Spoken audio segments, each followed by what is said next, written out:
हरे कृष्णा। तो चैतन्य महाप्रभु जी के लिए रूप गोस्वामी ने उनके प्रणाम मंत्र में लिखा है, नमो महावदान्याय कृष्ण प्रेम प्रदायते कृष्णाय कृष्ण चैतन्य नामने गौरतिसे नमः। नमो महावदान्याय कृष्ण प्रेम प्रदायते। जो चैतन्य महाप्रभु हैं वो क्या है? महावदान्याय। उनको महावदान्याय बतलाया गया। महावदान्याय का अर्थ होता है जो सबसे ज़्यादा दयालु हैं उनको कहा जाता है महावदान्याय।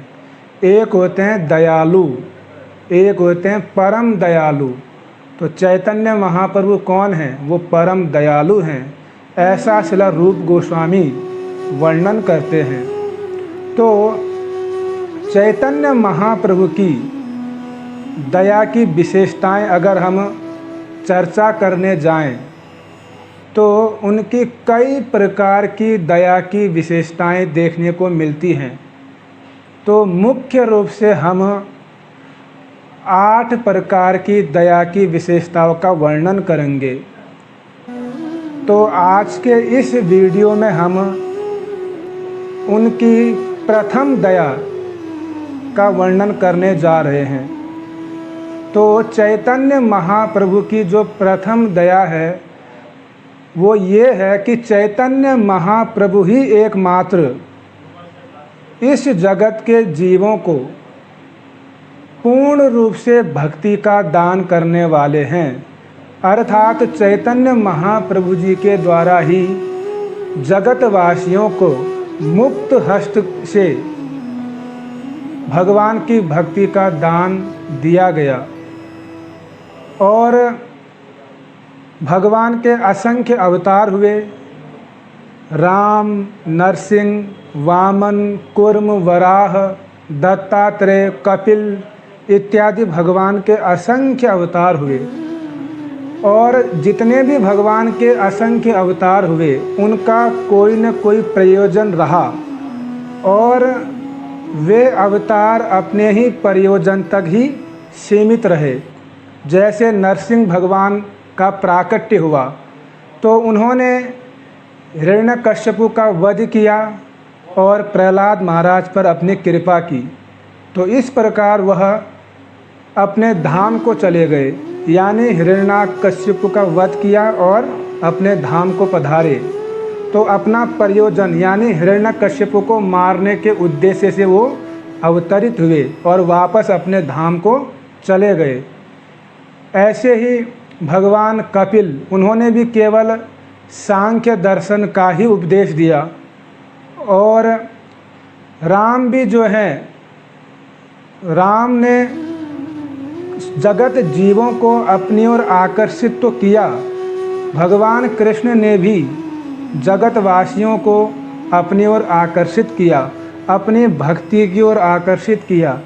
लेकिन भगवान राम और भगवान कृष्ण ये मुख्य अवतार होने के बाद भी जगतवासियों को अपनी ओर आकर्षित करने पर भी इन्होंने खुलकर जो है भक्ति का दान नहीं किया।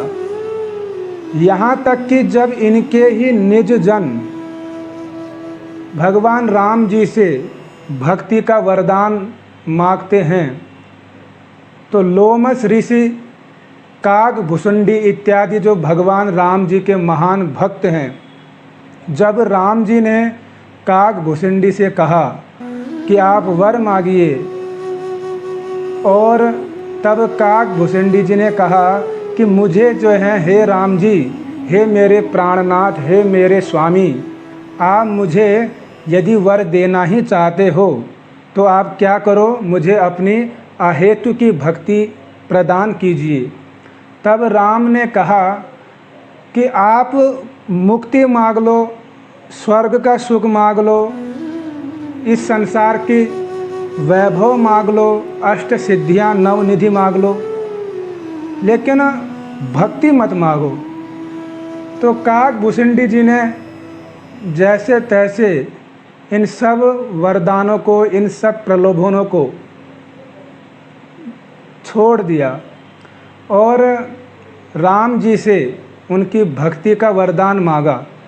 तो कहने का तात्पर्य ये है कि राम जी भी अपनी भक्ति को नहीं देना चाह रहे हैं, ऐसे भगवान कृष्ण भी अपनी भक्ति को नहीं देना चाहते हैं।